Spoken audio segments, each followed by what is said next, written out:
Halo semuanya, dalam 3 menit ke depan kita akan membahas apa itu short squeeze. Seperti yang kita ketahui, short selling adalah strategi dengan meminjam saham dari broker kemudian menjualnya di pasar. Jika harga saham turun, saham tersebut dapat dibeli kembali dengan harga yang lebih rendah, dikembalikan kepada broker, dan selisih harganya menjadi keuntungan. Namun, dalam praktiknya, strategi ini tidak selalu berjalan sesuai rencana. Ketika harga saham justru naik, pelaku short selling mulai mengalami kerugian. Untuk membatasi kerugian, sebagian dari mereka akan segera membeli kembali saham yang telah dijual. Jika hanya 1 atau 2 orang yang membeli kembali saham, dampaknya mungkin tidak terlalu besar. Namun ketika ribuan pelaku short melakukan pembelian secara bersamaan, lonjakan permintaan akan mendorong harga saham naik semakin tinggi. Kenaikan harga ini membuat pelaku short lainnya mengalami kerugian yang lebih besar, sehingga mereka juga terpaksa membeli kembali saham. Semakin banyak pembelian yang terjadi, semakin tinggi pula harga saham naik. Akibatnya, semakin banyak pelaku short yang menutup posisi mereka. Inilah yang menciptakan efek berantai. Kondisi tersebut dikenal sebagai short squeeze. Mari kita lihat contohnya.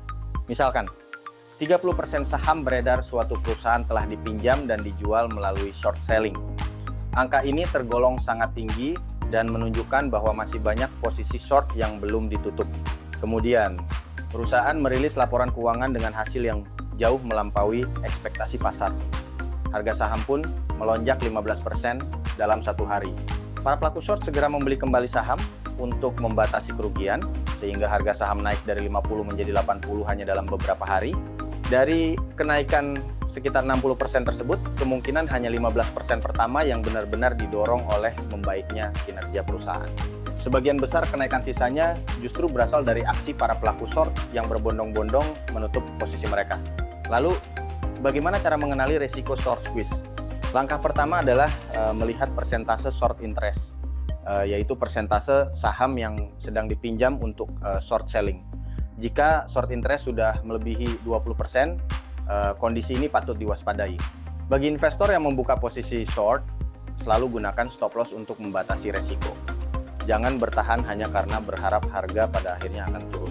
Sementara itu, bagi investor yang tidak melakukan short selling, perlu diingat bahwa short squeeze sering terjadi dalam waktu yang sangat singkat. Mengejar harga yang sedang melonjak berisiko membuat Anda membeli di puncak harga. Karena itu, umumnya lebih bijaksana menunggu hingga pergerakan harga mulai stabil sebelum mengambil keputusan investasi. Sebagai kesimpulan, short squeeze adalah lonjakan harga yang terjadi ketika banyak pelaku short menutup posisi mereka secara bersamaan.